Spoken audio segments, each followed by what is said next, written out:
Okay, everyone, welcome to the Respect and Math podcast brought to you by Reliable Tech Help. For all your IT needs, call Reliable Tech Help at 502-797-7399 or visit our website at reliabletechhelp.com. That's reliabletech, T-E-K, help.com. I'm your host, Digital David Snyder. Here at the Respect and Math podcast, we talk about everything from technology to business, science, popular culture, and more. Basically, the things that I'm interested in because I'm kind of selfish that way. You can find us on Facebook, YouTube, and podcast apps from Apple, Google, Spotify, Amazon, iHeart, and others. Please interact with us online, and if you like what you hear, please subscribe and share our content. We would love to hear from you. Today, our guest is Coral Abood. Welcome. Thank you. Coral has a company called Willow Imaging, and we will be talking about that. You describe yourself as Louisville's only female corporate photographer. Is that right? That's right. Good memory. I remember that being part of your pitch when I heard that. So welcome to the podcast. Thanks for being here. Thanks. And tell us about Willow Imaging. Yeah. So as you mentioned, I'm Louisville's only woman-owned corporate photographer. So certified minority-owned business. So that's helpful for anyone who wants to work with me.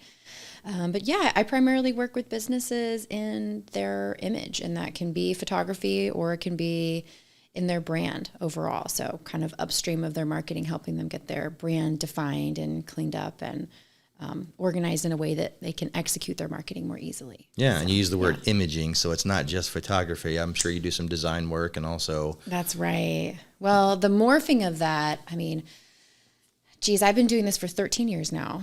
And I started out with the name Willow Tree Photography. And this was back, 13 years ago when you named your business after inanimate objects. Okay. Now photographers just name their business after themselves. Joe Davis Photographer. But it's okay. That's right. Yeah. But it's okay because I do so much more than photography. And I have had folks help me with things. So it's probably best that it's not just centered around me. But I did change my company name from photography to imaging 3 years ago because I found that the majority of what I was helping businesses with was more their brand image and their brand strategy. I do certainly still provide the corporate photography, but there's a huge need for someone to kind of help businesses in that way. Yeah, give us a quick rundown. Give us some bullet points. So we do obviously photography, and then we do brand strategy. Mm-hmm. Okay. What else? Yeah.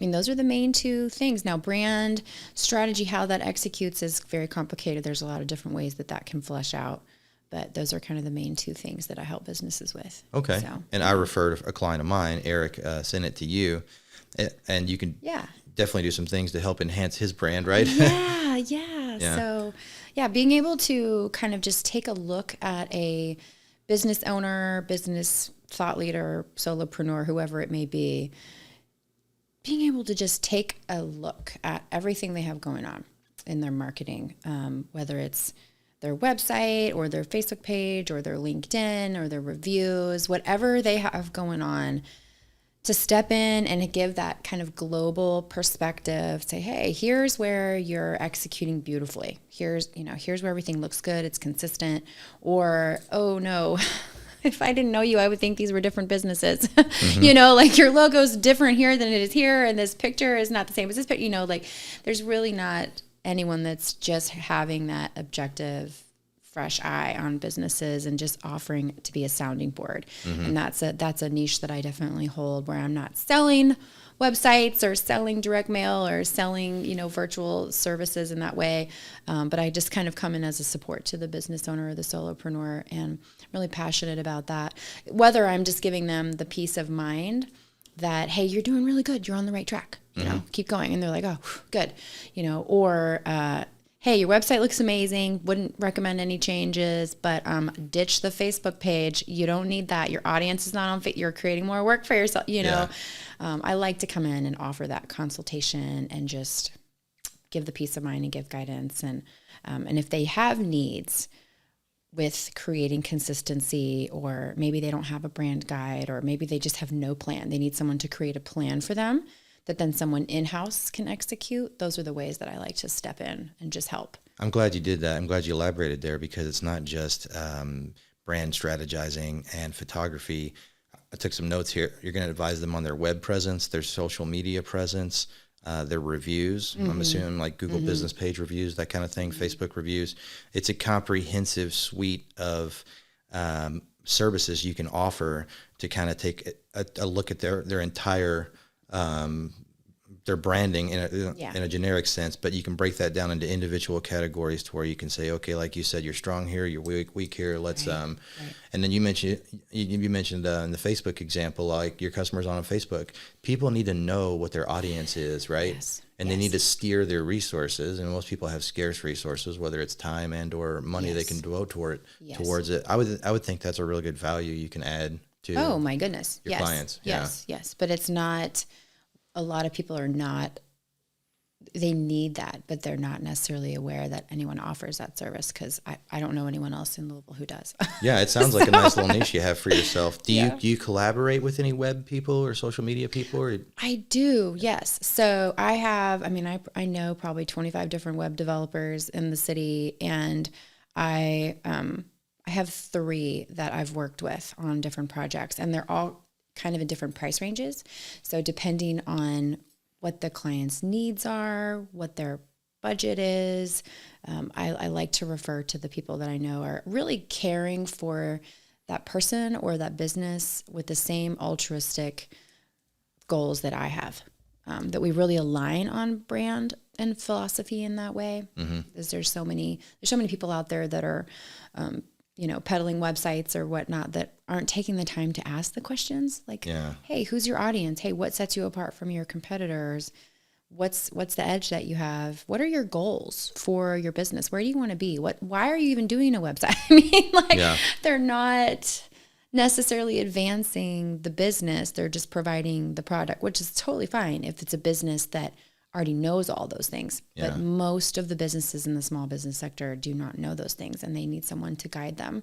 So I like to be able to have the different partners that I can trust that they're going to take care of the client to the depth that I take care of the client. Yeah, and when you refer someone to someone else, I mean, that's a big deal, right? You're putting your reputation on the line when you say, hey, I know Susie and she's great with social media. That reflects negatively on you if you send them there and they don't do a good job. Right. And that has happened to me in the past. Same here.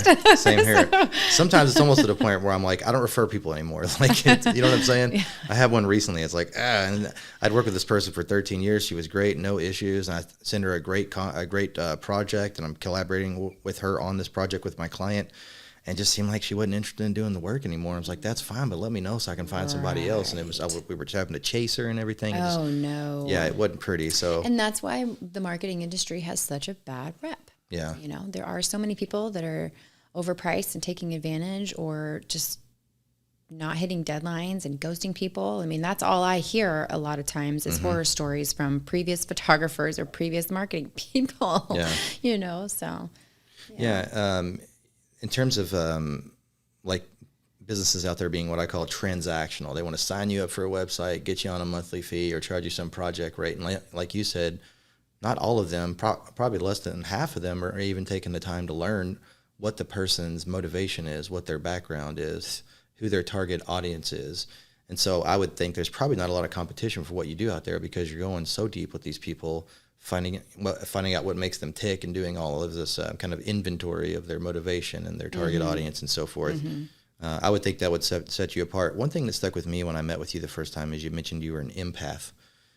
Can you talk about that and how that relates to getting to know your clients and pulling out from them what you need to best advise them to be most effective in their branding and their marketing? Yes. There's got to be a strong connection there, right? Yes. Yeah. Yes. So, yes, I am just built to be very intuitive and very empathetic. And in addition to those natural giftings, I have significant amount of training in like kind of the counseling and therapy fields. So I did as a hobby. I was not getting paid for it. Amateur psychologist? So a lot of coaching, a lot of group, a lot of individual. I have just been the type of person who my whole life I've always had a mentor or a coach. I don't know why. I just was, from the age that I was 17, I had my very first mentor, and I just have always found one. I have like 3 different coaches that I work with now, business and relational. And so I think that just wanting to grow myself as an individual and then connect with others and help others grow in those ways has just probably always been a part of who I am. Mm-hmm. And it's never been anything that I've done, like I said, where I've gotten paid for it, but I've definitely spent a significant amount of my time doing that. I love it. And I've even done trainings overseas with international organizations, just helping people connect with one another and see things. So that definitely has helped me when I sit with individuals. Mm-hmm. They're coming in for a consultation and they might come to me, maybe they refer to me for headshots, or can you take my pictures? And then I heard that you could maybe help me find a web developer too, or something like that. And, or maybe they do come to me and they say, I need help. I think I need to create a brand, or what, because brand is a word that has been a little bit more of a buzzword the last 3 years.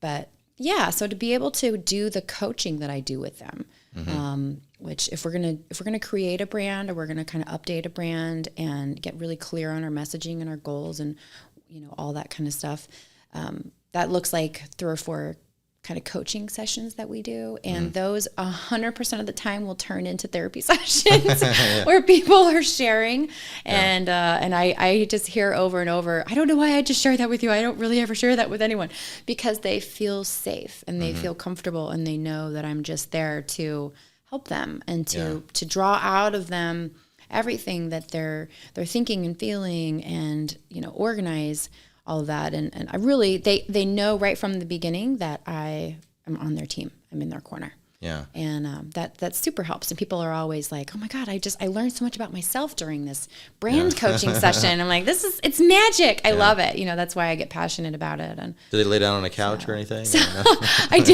Yeah.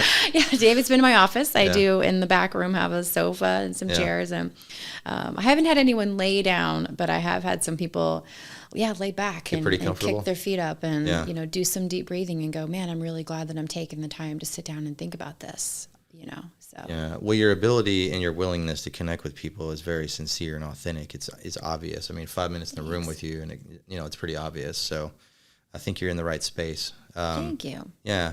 There's really not a separation between like our professional and our personal lives. We try to partition those, but a lot of those, unseen problems or personal truths we have about ourselves don't just stay isolated in our personal lives. It's evident in our professional lives, and I see a lot of people that I try to coach too, because I like to help folks. And one of the best uses of my 18 years of being in business and growing multiple businesses and having personal development and professional development along the way is every rung on the ladder of success that I climb, I always look back and I'm like, oh, there's plenty of other people behind me. I need to take a break here, reach down and help someone else climb that ladder for themselves. And that's one of the most fun and rewarding things I do.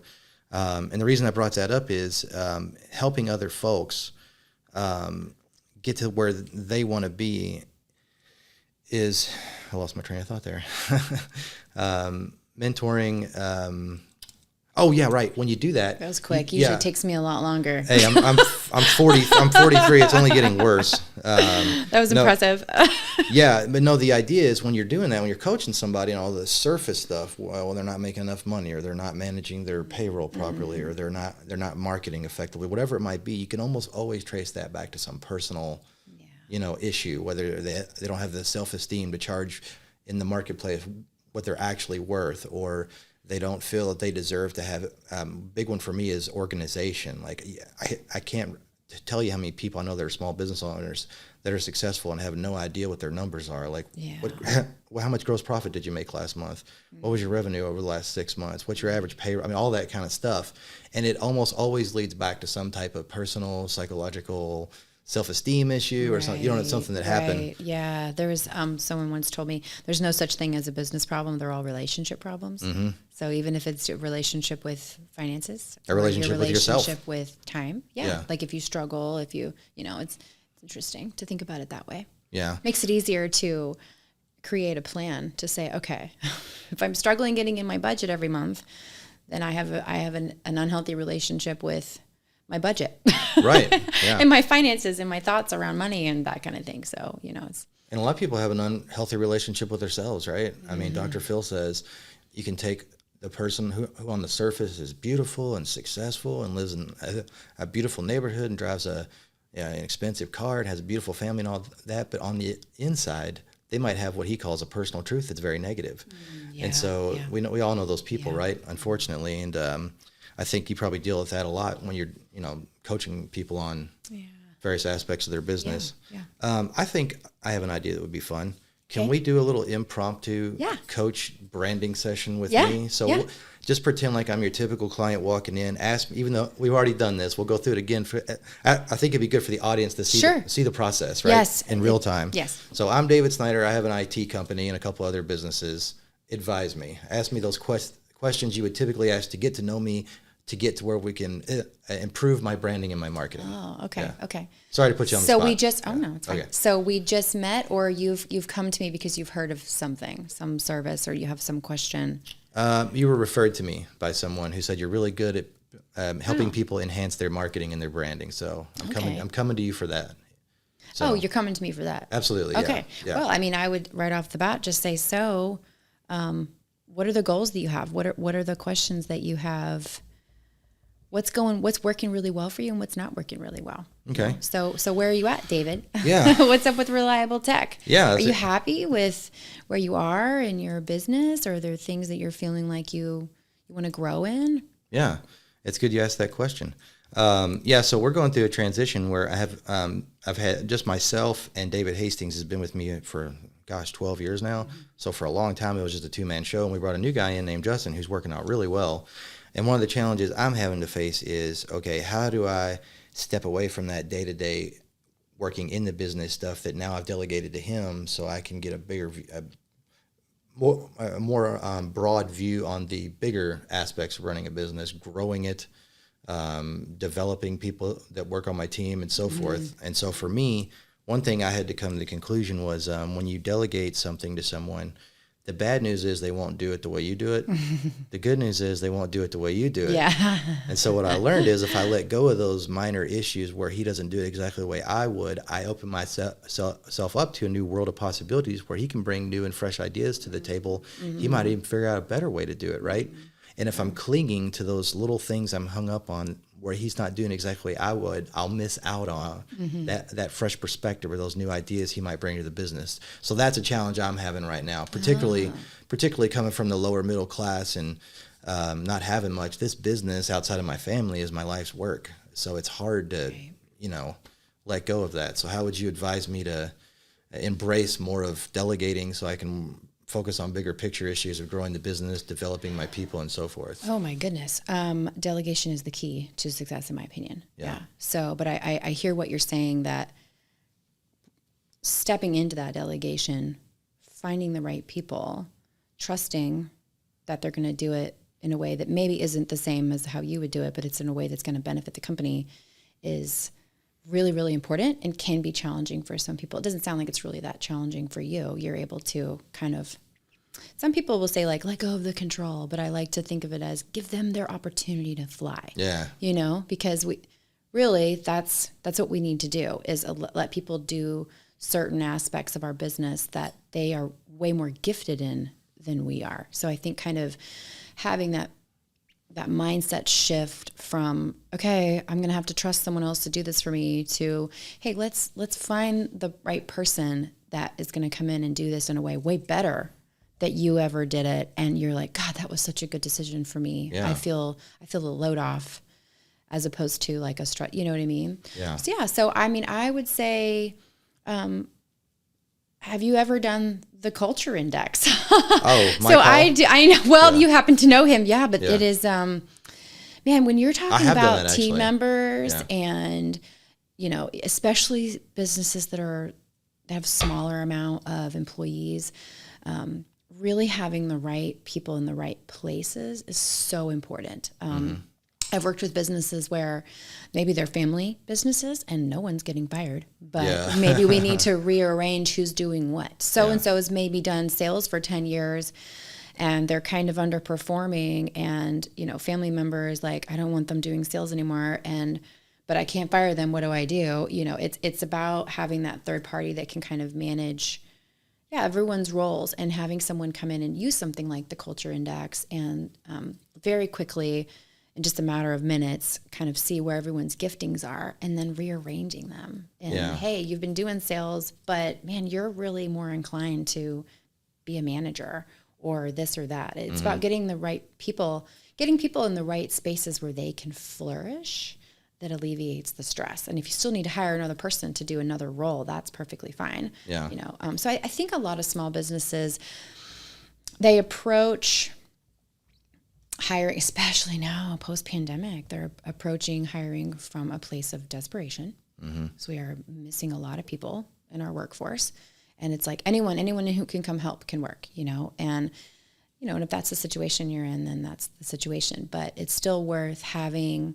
If you don't have already those tools available to you or a background in HR or anything like that, it comes back again to delegate to the professionals. Bring someone in who can, on a very short-term project basis, just come in and work with your culture, work with kind of your morale, make sure everyone's in the right position so that your machine is grinding smooth. Culture is a big part of what I do in the brand, whether it is in the brand coaching, whether it is a startup, and there's multiple employees, or it's a solopreneur and they're like, I want to hire and I want to do these things, because culture isn't just the experience of everyone working in the company. It's also the experience that your customers are having with you. So your customers are experiencing you in a consistent way, whether or not you are being intentional with how they're being treated, right? So think of like customer service. If you're just executing your business and getting great reviews, then you're sort of accidentally doing things really well. Yeah. But if you sit down and say, hey team, I want everyone that comes in and out of this experience with us as a business to have a raving review of this, and this. Oh, they were timely. Oh, they were proactive. Oh, they were that, being intentional with what is that customer experience? What is that culture going to be like in advance helps everyone to execute. And it's the same internally. What would be the best, if I interviewed David and said, talk to me about working for David, what would be the best thing that you would want him to say? That's a great question. Yeah, so I find myself in more of a coaching role these days because I have a team that's doing a lot of the things I used to do myself. And so one thing I tell my people is when they say, thanks for doing this or that for me or whatever, I say your success is my success. So I take an approach of, if I can just do everything I can do to provide a good example to them, to be consistent with them, and follow through on my obligations to them and do right by them when I have the chance, that's going to determine that culture, and they're going to be more likely to stick around. I mean, right. David Hastings, retentions, David Hastings, my business IT consultant. We started on a handshake agreement in like 2010, I think. And he's still here, and he's retained him. Yeah, absolutely. Yeah. Retention accomplished, right? Yeah. Accidentally, but yeah. And so some things I tell folks are, your success is my success. I don't use the word working for me. If you're working for me, then I'm working for you. Right. Like there is no I'm the boss and you're. Right. There's none of that. Now there is the expectation that, hey, I've been doing this 18 years. I know a thing or two about it. I've got a process, and I ask them to follow that process unless they can come up with a better one. That's it. You know what I'm saying? There's no ego in that. And I tell them, I'm like, when I'm coaching them, I'm like, this is the best way that I figured out how to do it. It's very possible there's a better way. And if you can show me, I'll switch instantly. But until then, let's try to cling to the proven process so our customers get a consistent experience. You have to make progress. Yeah.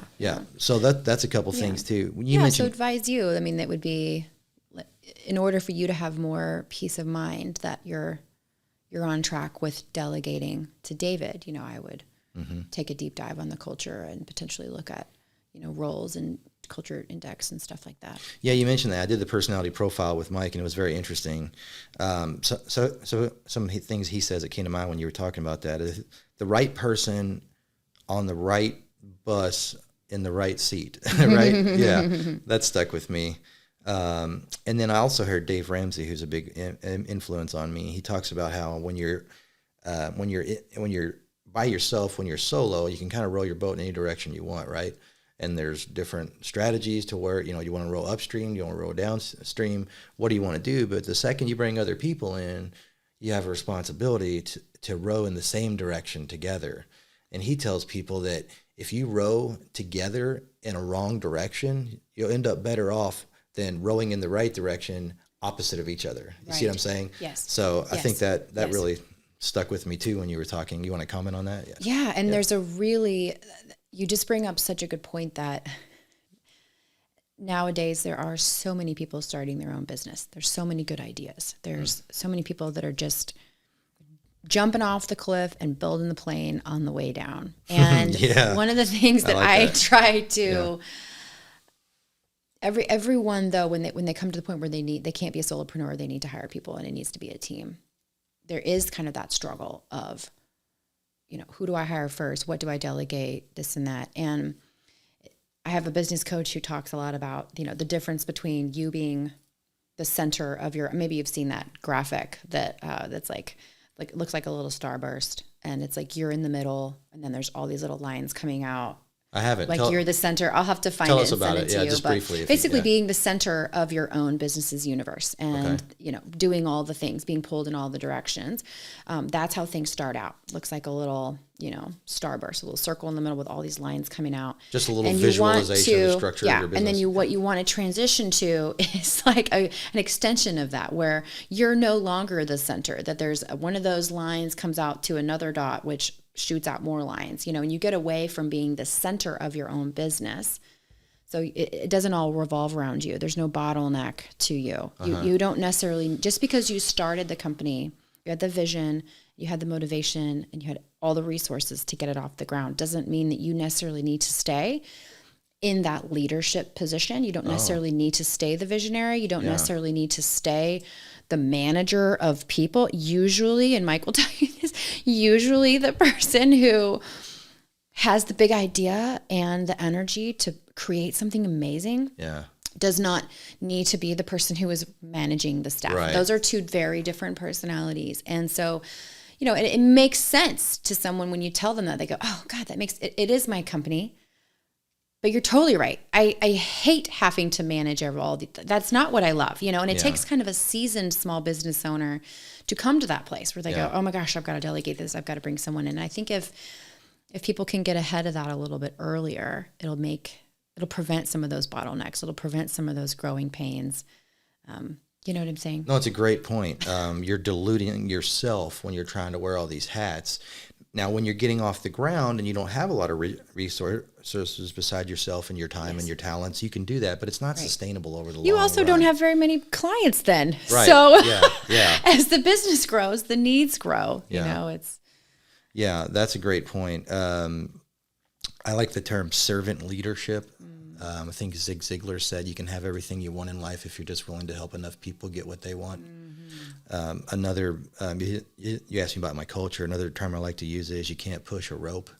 Oh goodness, yes. You have to pull people, and how do you pull people in the direction of success? Well, you set an example. You're consistent. You're not a hypocrite. You follow through, and then you obviously. My folks are rewarded based on not just their time that they spend working with the company. They're also incentivized to sell products. They make a commission on that. They get profit sharing and some other incentives too. So I always just remind myself, you can't push a rope. You got to pull people. You got to give them an example to follow and an incentive to be successful, and take an active interest in their well-being too. Right. Yes. So I have businesses I've worked with where I've brought in Mike to do the culture index, and he has, said to me point blank, that ship is going to sink if we don't get a leader in place. Yeah. Because the person who's in the leadership role should not be in the lead. Like, they're wonderful, but there's literally no one driving that ship, you know? And the other thing that I see a lot is the morale, like you're talking about. How do you push a rope? I had a nonprofit I worked with where they were all quite familiar with the Enneagram, and I have extensive training in the Enneagram and experience with that. And,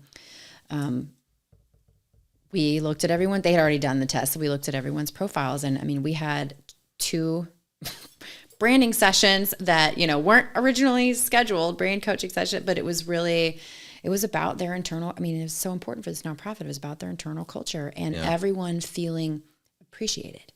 Yeah. So as humans, our most fundamental need is to feel understood.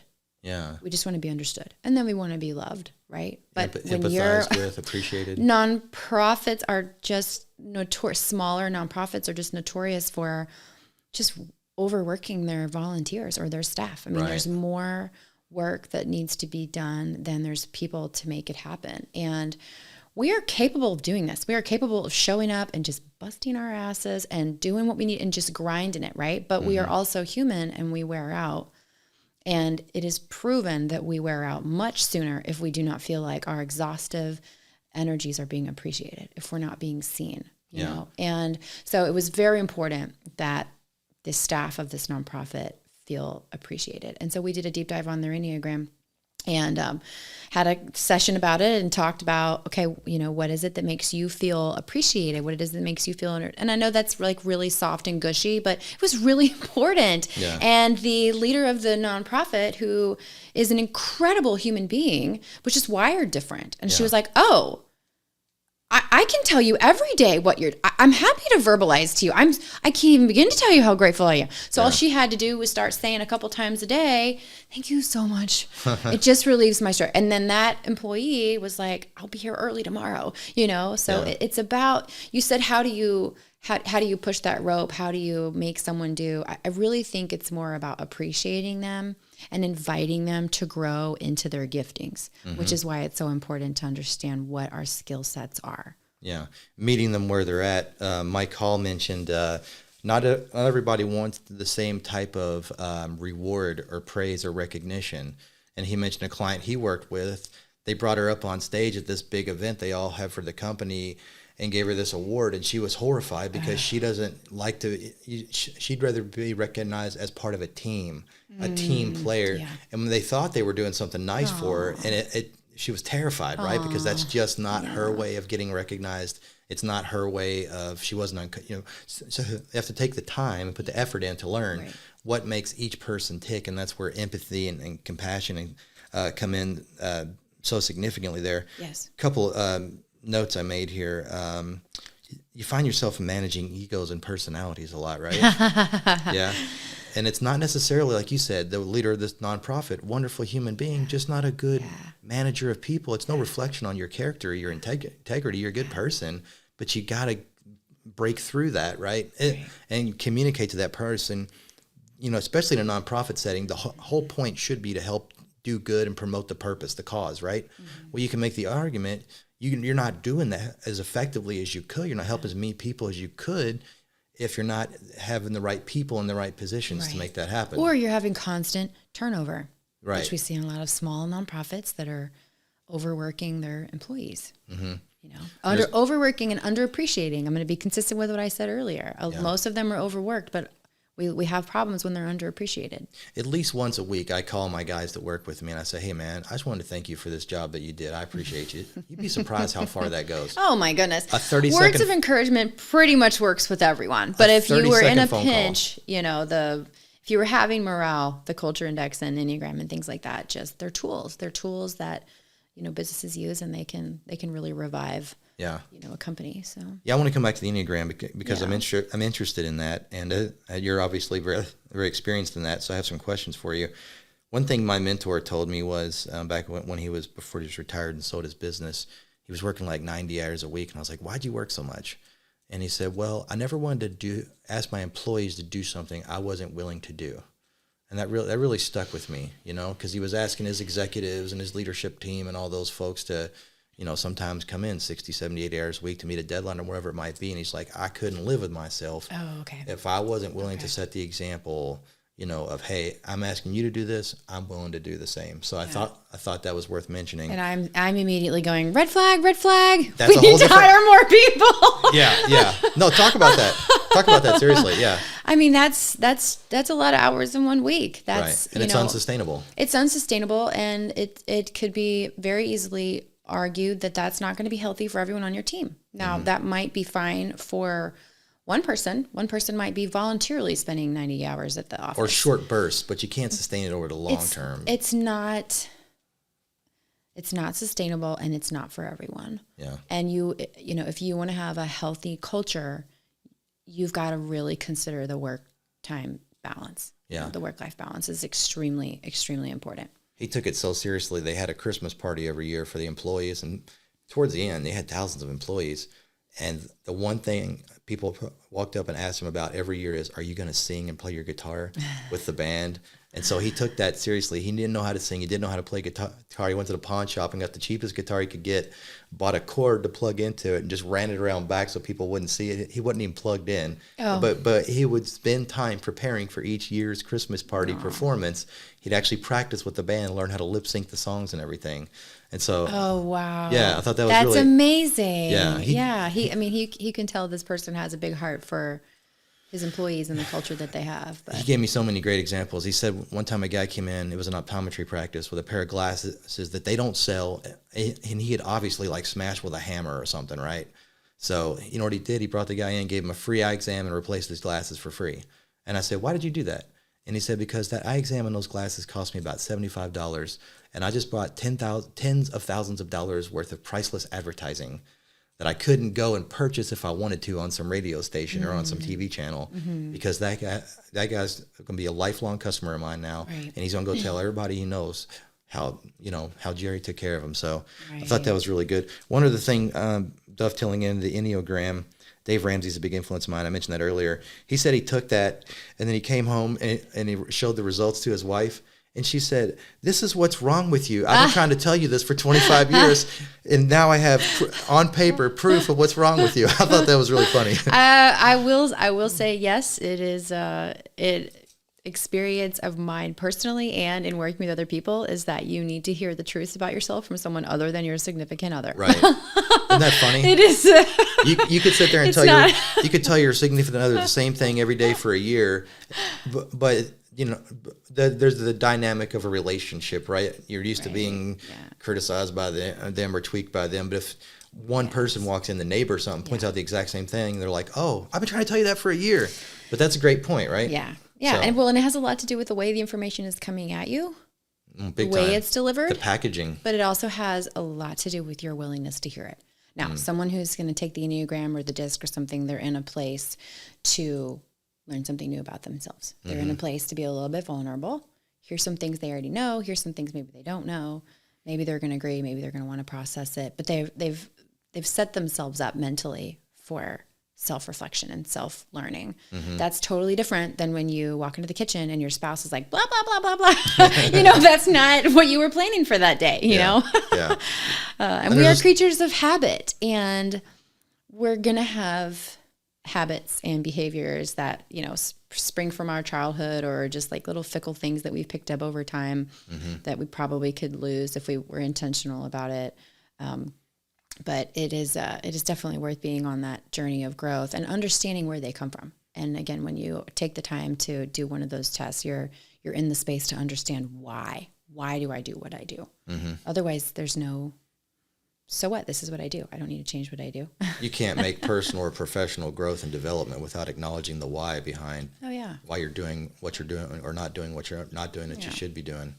Yeah. People who want to grow, and people who don't want to grow, don't. Yeah. And they make life hard for those around them. It's very selfish. And one of the toughest things about marriage for me personally is like when you have a best friend or you have a colleague at work, you can go home and get away from them, right? But when you're married, that person's always there and they're constantly reflecting you back to yourself, and that can kind of get lost into just, it's a steady dose of it, and I just can't, you know what I'm saying? I can only process so much of it. That's one of the major challenges I've had with being married. Well, and that's where it circles back to empathy, right? So this example you gave of this husband and wife, so she's like, oh, it's on paper, it's what I've been telling you for years.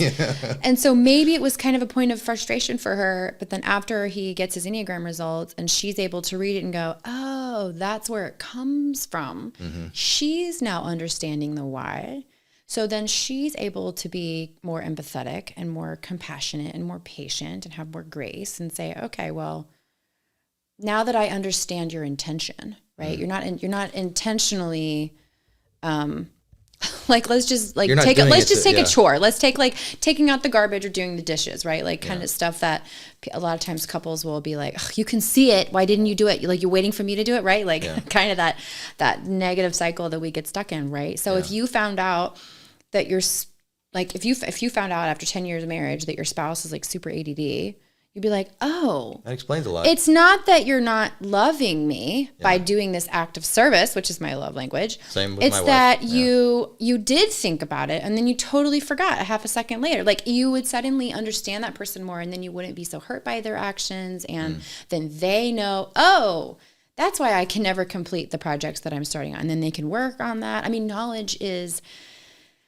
I don't want to say knowledge is everything because without action, knowledge is pointless, but it is power, and it is for people to take the time to look at themselves and understand why they do what they do and to want to grow and improve, especially if you're in a, household partner situation. Yeah. You've got to be growing in partnership, not growing in individuals, or it won't last. Yeah. I'm a big fan of physics, and Marie Curie helped discover radium, died of radiation poisoning as a result of it. Oh my God. But she won 2 Nobel Prizes. One in chemistry and I think one in physics. And she said, there is nothing in this world to be feared, only to be understood. Mm-hmm. We should strive to understand more so we can fear less. Yeah. And when you mentioned that, when you said someone understands the mechanics of why you're doing something, it's much easier to process it. So that came up when you mentioned the power of understanding. I wanted to mention that. Yeah. Can you talk about the Enneagram for those who don't know about it? Just give us a quick, rundown on how it works and the benefit of it and so forth. Oh my goodness. Yes. So the Enneagram is a very, very powerful tool looking at kind of why you do what you do. What are some of your behavioral patterns? What makes you tick? Why are you more inclined this way than that way? Most of the time when people take it, they know a lot of some things about themselves, but the goal is to learn something, right? So if you're, I always recommend that people take the $10 test as opposed to the free test. So there's 9 different personality styles, and where these 9 come from, it depends on where you are in your faith and there's a bunch of different books. So there's going to be religious books, there's going to be secular books, there's going to be different ways to approach where these 9 personality styles come from. But they're very, very clearly organized and labeled, and they have different names and, depending on how you look at them, but they're pretty consistent in what the different styles are.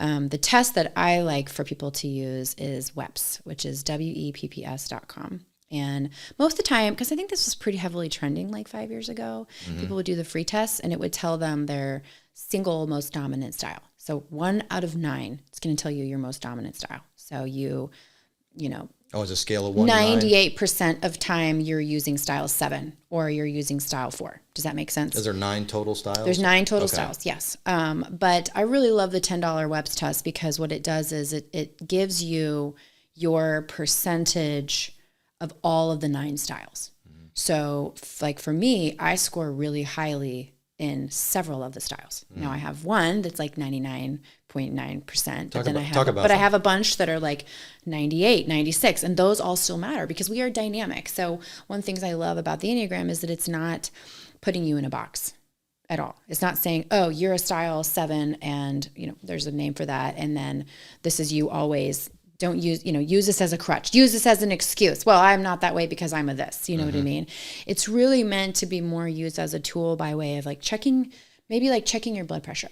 Like, where are we at today? And then you say, okay, well, here's some of my strengths. Here are some of my weaknesses. If I want to grow, in this area, here's what I can do to intentionally grow in this area. So, for example, someone who may really struggle with being non-confrontational. And that's really a problem. People pleasers. In their marriage, or really a problem in their workplace. They can sort of know this about themselves, but then not really know where do I even begin?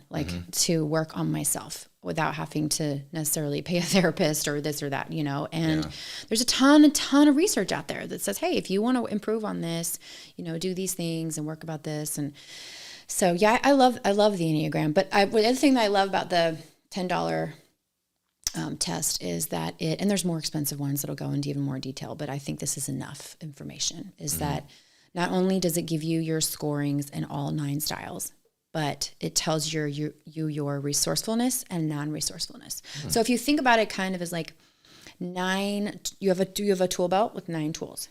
You got your hammer, you got your pliers, you got your wrench, right? Most of the time we're pretty good at pulling out our measuring tape when we need to measure something as opposed to pulling out our hammer. Right. We know what tool is needed, but the resourcefulness and non-resourcefulness is like, okay, when you need to pull out that hammer and hit that nail, what's the likelihood you're going to hit the nail? What's the likelihood you're going to smash your thumb? Right. So what's your resourcefulness and non-resourcefulness and competency, so to speak, or yes. Or just where do you go? Another really kind of the way that they put it is, where do you go when you're stressed? When you're a healthy, like if I'm a 7, which is the enthusiast, I'm the passionate. Yeah, I wanted you to talk the about visionary, that's my highest number. Okay. And a very healthy 7 can cast a vision very clearly. I can see it very clearly, and I can communicate it very clearly, and it makes sense to people, and they jump on board. A non-healthy 7 only wants to feel good feelings, and if there is conflict, I completely avoid. We know those people. So yeah, it's like I don't want to feel pain, so it will just go a totally different direction rather than having to deal with whatever the issue is at work with the client or the customer. There's total avoidance, and let's just create a new vision, which can be a problem if I have a team of people that I'm trying to lead. Is that kind of a helpful example? Absolutely. Yeah. So you mentioned a 7 is your strong suit, and that means you're visionary and you can communicate things well to people. You mind sharing some of your weaknesses? Yeah. So I'm also very high in the number 1, which is the kind of organized. Sometimes they call it like the good person or the perfectionist. I'm not the firstborn in my family. So I would never describe myself as like needing to please in that kind of way. But when it comes to my own internal integrity, I hold myself to a very high standard. There's no half-assing it in my world. And so that's a really good thing at times. And other times, if I'm in my non-resourceful one, so if I'm getting overwhelmed and I'm getting really stressed, then I will, again, kind of revert to that avoiding. So, and that actually showed up in my culture index as well, where Mike said, when you get overwhelmed, you get stuck. You don't know which decision to make. And I was like, yes, when I'm super stressed and I'm super overwhelmed, that can be a thing. Or my 1 can come off really rigid in a communication way. I can come across as very black and white. Really, like abrasive, or just more? No, not like just more cerebral, or not aggressive or anything. Okay. Just very black and white. This is the way it needs to be. Some things are black and white, and right? some things are, yes. But I love gray. I'm a friend of gray. I'm good. I'm flexible. Yeah. But when I'm stressed, I don't sound that way at all. It's a way that my communication changes. So that's kind of an example of how something that is very beneficial can become a problem when you're stressed. So I'm very, very resourceful. I have like a 98% resourcefulness in my 1, and I have like a 97% non-resourcefulness in my 1. So I could swing, both sides. And then, what did you learn from that? And what changes were you able to make because you understood yourself in a new light after having taken that? Yes. Can you talk about that? Absolutely. So it's coming back to that personal, space. I took the Enneagram because I had a girlfriend, so it's completely non-work related, who was going through a lot of hard stuff, had to just immediately move out of her home. There was an issue. There was stuff with family members. There was an unexpected pregnancy. There were all the things. And my personality was to just drop everything and jump in and just say, what can I do? Come over there, clean the house, pack the boxes, whatever we need to do. And she had asked me, she said, okay, I just need someone to think for me. And I was like, I'm really good at plans. Okay, here we go. Here's what we're going to do. When do we have to move? We're going to work it backwards, reverse engineer this. I'm going to come back. I'm going to help clean, and I was just helping. She'd asked me to be project manager. I jumped right in and was project managing and was helping.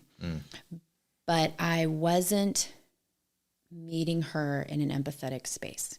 You were tactical and not relational in that. And now, granted, she had asked me to be tactical, but she also needed her girlfriend to be relational. And I mean, oh my gosh, this was like 10 years ago. And I just remember her being overwhelmed and saying, you're too much for me right now. Because she had ended up getting overwhelmed and needing just some downtime. And I was there executing the plan and not necessarily hearing that she needed a day off and she was feeling overwhelmed and she really just needed me to be her girlfriend and sit with her and cry and this or that or the other. And I just remember her saying that to me and me being so crushed and being like, what do you mean I'm too much? I'm doing, and then the more we talked and it was a loving, my 7, which was move forward, cast the vision, push forward, get it done, doesn't always have the ability to be present. The 7 is always thinking about the future, right? Planning new trips, planning new things, but then not necessarily being present with your family in that moment. And so that was, I had heard about the Enneagram. I knew people that were taking it, and I had been like, I don't want to take it. I don't want to be put in a box, and I loved it. And so that was really where it came from for me was, I was able to be very, very intentional to, if someone came to me, because I was just kind of getting into that sort of counseling space, where instead of them telling me, oh, this horrible thing has happened in my life, and me immediately jumping to, but here's the silver linings. Yeah. Be happy about this. Yeah. I had to learn to just go, man, that just sucks. Put yourself in their shoes. So the empathy that has ended up being such a strong pillar to my company and the success that I have in helping other businesses and other people is actually a fruit of some deep work that I did for myself through the Enneagram. So nice. Yeah. Yeah. Self-discovery should be a lifelong process, right? I remember Sir Isaac Newton, after he gave us the theory of gravity, what changed science forever in physics, and then he gave us calculus, because the math to explain his theory of gravity didn't exist. So, oh, by the way, he created calculus to explain it mathematically.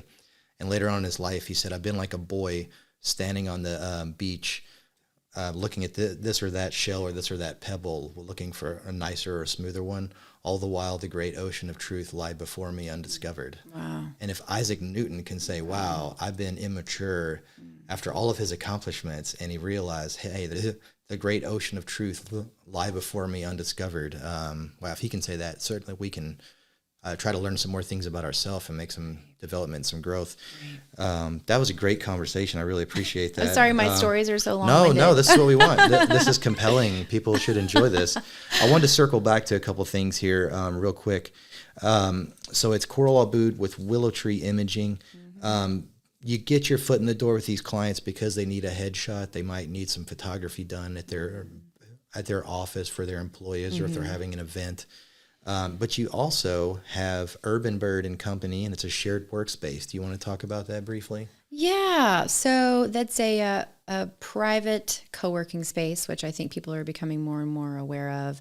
Again, it just came out of my own necessity for an office. I had an office downtown in Louisville for a couple years, and then we left there and we were looking for another space, and a friend and I were sharing a space at Millwood Arts Center. We were on the perimeter, we had a big window, it was wonderful. And then we decided that our schedules were going to start overlapping, and we were going to start being there at the same time. And we said, well, let's get a bigger space, make it a multi-desk space, get a couple other people involved. That way we can, cover the cost. And now many people share an office. And that's really how it started. The idea was really for me to just kind of break even. And it's a wonderful space. I love having an office to go to. It's really for the people who kind of need to go to the gym to work out versus like your people who work from home, right? And we've been doing this for, oh my gosh, 6 or 7 years now, before the pandemic, before the shutdown. And so of course everyone, went home, worked from home, virtual, and was like, oh, this isn't so bad. And then, we're seeing people be like, I'm ready to get out of this house. And the scene is different. There's a lot of companies have shut down. There's not as many places for people to go and work remote. And so, yeah, it's super cool. It's a 2-room space. The front is organized like a gallery, and there's multiple desks, and you can kind of come in and sit wherever you want. And then there's a back office that is a meeting room that is accessible to any of the members. So we keep it small. I like to keep it at a max 6 members. We're very supportive and networking with each other and other people. But it is at a fantastic location. It's at Millwood Arts Center, and they have events.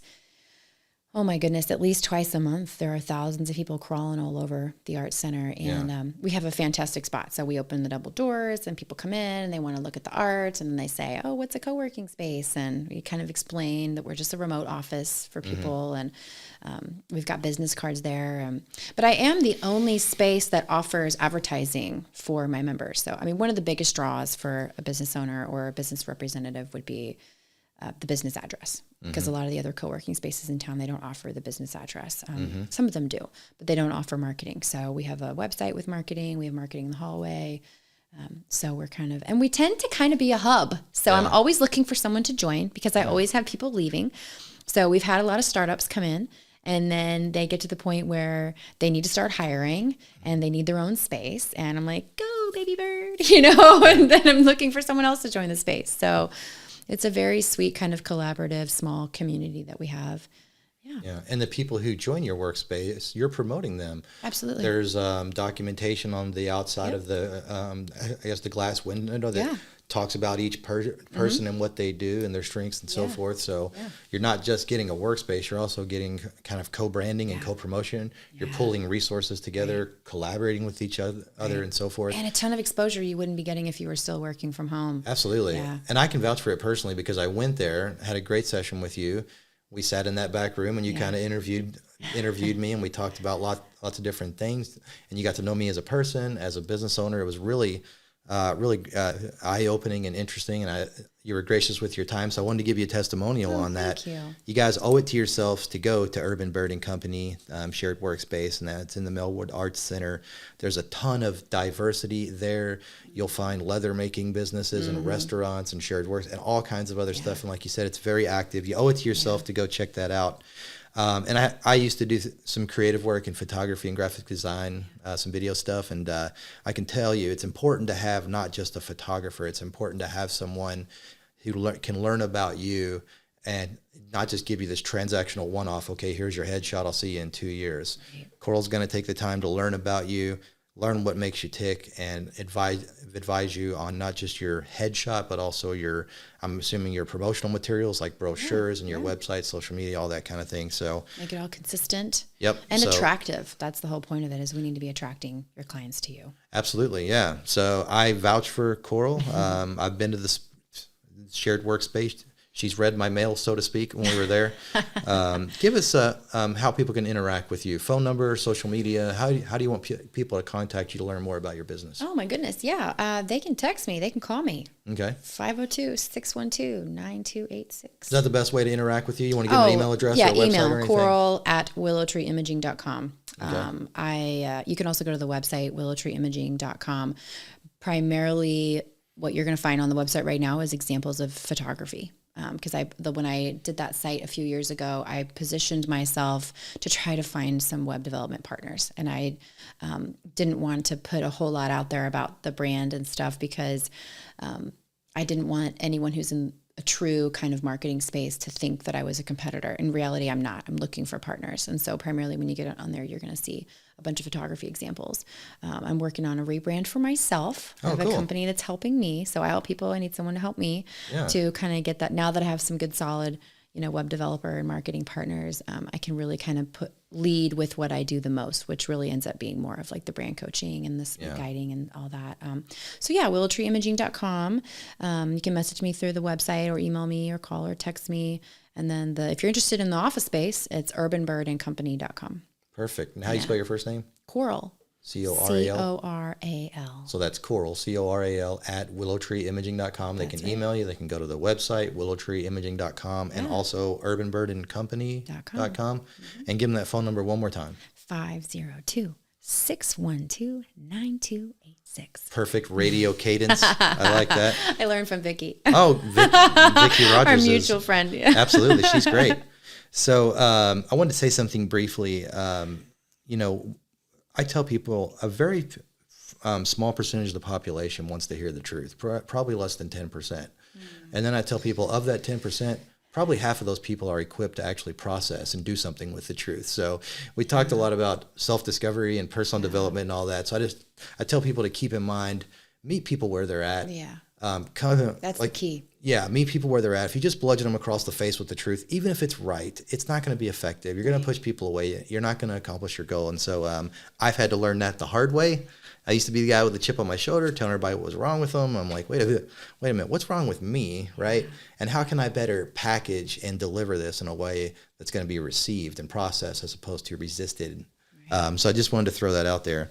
It's very good advice. Thank you. You summed a lot of stuff up that took me a lot more time to say.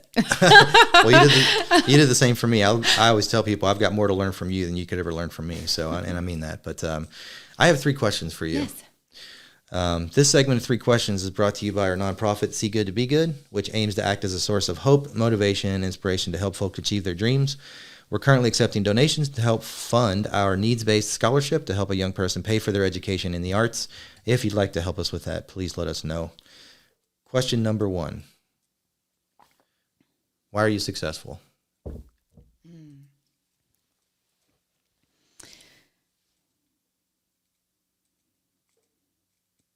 I mean, the first thing that pops in my head is delegation. Okay. I truly believe that that has been the key to the longevity of my success. Focusing on what you're best at, outsourcing the rest, and being efficient. But before you get to that point where you need to delegate, I think the success comes from knowing your lane. Okay. Stay in your lane. Yeah. Knowing what you're good at, knowing what your giftings are, and leaning into those giftings. Yeah. The passion comes natural. I like that. Why are you happy? Why am I happy? Yeah. Because I help people. Yeah? I love seeing the positive ripple effect of anything that I can do to help a business. Is there anything more rewarding than that? Just seeing people make changes and... I'm so relational and I'm so sentimental and I just love spending time with people, and for it to be quality and equally beneficial, that, I mean, there's not much that's going to not fill my cup up. It doesn't take much to fill my cup up in that capacity. If we're having a really quality interaction and I know that we're both, being bettered for that, that's what else is life about, right? Yeah. Yeah. I've got 2 thoughts on that. The first one is I love helping people. I want the next chapter of my life to be more about what I did to help other people than what I accomplished. And we're a Jewish family. My wife and my son are Jewish. And we listened to the rabbi at Hanukkah last year. A lot of people don't know this. In Jewish tradition, Hanukkah is described as the festival of lights. Light's a big theme in Hanukkah. Mm-hmm. And the rabbi said last year, as he was lighting the menorah, he said, when you have a flame lit inside yourself, it doesn't cost you anything to take your flame and light someone else's flame. Yeah. It doesn't cost you anything at all. And so for me, every time I figure something out or accomplish something that's rewarding, that light bulb turns on. Mm-hmm. And the next best thing to turn your own light bulb on is helping people achieve turning their light, seeing that light bulb turn on for them. That's what I was going to say is I sit with so many people who are just at that place of exhaustion and their light has gone out, and we can turn that back on. Yeah. I love that. And when people tell me thanks for doing nice things for them, I say, well, I do it for selfish reasons because it makes me feel good. So. But I'm sincere in that. Final question. What obligation do you feel to help other people? I wouldn't describe it as an obligation. I think it's just an extension of who I am, and it is a privilege. It is my greatest joy. I love helping people. I'm very, sacrificial. I love to bend over backwards, rearrange my day for people that I care about. Mm-hmm. So I don't know that it's an obligation. It's just a part of who I am. Mm-hmm. Yeah. Nice. Marcus Aurelius said, when you arise in the morning, think of what a privilege it is to be alive, to think, to enjoy, and to love. Mm-hmm. That's pretty profound. I mean, think about it. Everything in your life could be on fire, but you could have an hour with a good friend connecting and just be like, you know what? It's okay. It's okay that, you may have seen the meme where the little cartoons, like it's like a dog sitting on like a sofa or something, and literally his entire home is on fire. Mm-hmm. And he's like, I'm okay. Yeah. I think that's possible. Yeah. There's so much that we cannot control. There's so much. We learned that as a planet. We learned that a few years ago. We have very little control over a lot of what's going on around us. And it really has to, not to be cheesy, I don't think it all has to come from within. Mm-hmm. I think that we are made to be, relational. We need to be understood and we need to love and be loved. But it doesn't take much to do that. A lot of people can survive just them and their dog. Yeah. And it doesn't take your money and it doesn't take your resources to just sit next to somebody and give them a hug or say, hey, how are you doing? How was your day today? What can I do to put a smile on your face? It doesn't take much. Yeah. One of my business coaches, she helped me with she did an exercise with me that I'll share with you that's kind of in this vein. I, as a single mom, have a nonstop to-do list. I have a nonstop. I mean, we are all that way, right? That's not unique to me, but I have a nonstop to-do list with work, with home, with kids, with personal, right? I have things that I want to do. I want to read some books. I want to do some crafts. Those never happen, and she did an exercise with me where she got a piece of paper and she turned it horizontally and she drew 3 columns and she labeled them personal, relationships, and work. And she had me write down, just brain dump, what do I need to feel content in these areas of my life? And that was so powerful for me because I realized, when I did the relationship column, if I think about my kids, we just need to be cuddling at least twice a week. Right? Yeah. Now, I have a to-do list that is buy these things, go to these games, do this, do this, do this, do this, get the food, help them make their lunches, all that kind of stuff. But amidst all that chaos and amidst all, feeling like maybe I'm behind and I can't keep up, truly what makes me feel like I'm showing up in the way that I'm happy with, it makes me feel content is these couple of things. And the same thing with my friends or with my family or with my business. What is it that's going to make me feel content amidst the never-ending list, right? And that's just been something that's really helped me to be happy and content in the present, even when we're such an action item, check the box, oriented society. That's powerful. When you were commenting on that, I was thinking when my wife and I had our first and only child, our son, we looked at ourselves many times and said, how do single mothers do this? We have each other. We only have one child, and this is brutal. And we came to the conclusion that the strongest force in the universe is a single mother. They're doing everything, like you said, the list of things that they want to do is at the bottom of the list and hardly ever gets addressed. It reminded me of when Kevin Durant won the MVP of the NBA. Did you ever see that speech? No. I highly recommend everybody look at that. He went on. He got Drop the link in the comments, David. I will do that. Make it easy for everyone. He got up on stage, accepted the trophy, and he went on a list of about 10 things that his mother did for him and his siblings. And he said, you went to bed at night most of the nights hungry because there was only enough food to feed us. And he said, you worked 3 or 4 jobs and you never complained. And he just went on this list, and it's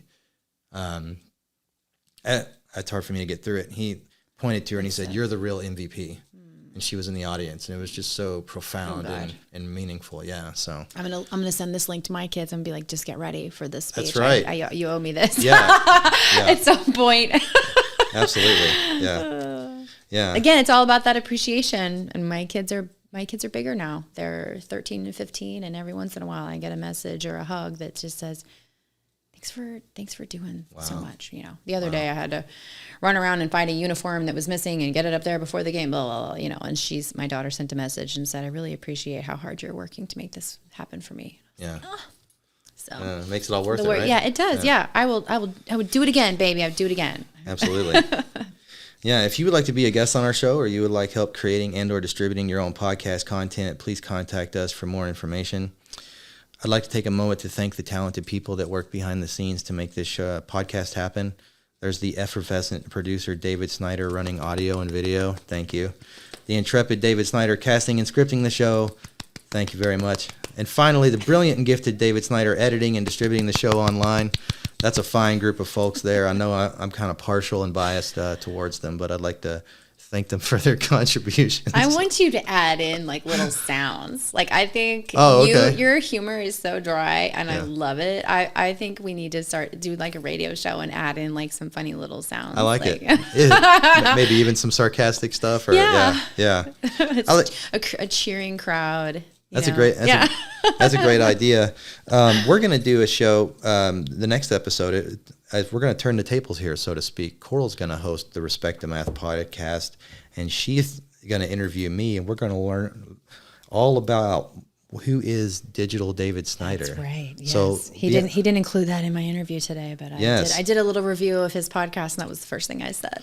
And I gave it to you gently. Yeah. Yeah. No, it was a great idea, and we're going to do it, so look out for that soon. Coral will be back, and I'll be in the hot seat next time. So, again, thank you to Coral Abood for being here.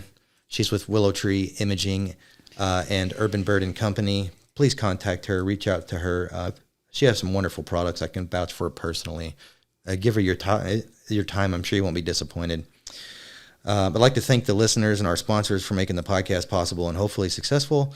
And we'll see you real soon on a future episode of the Respect the Math podcast.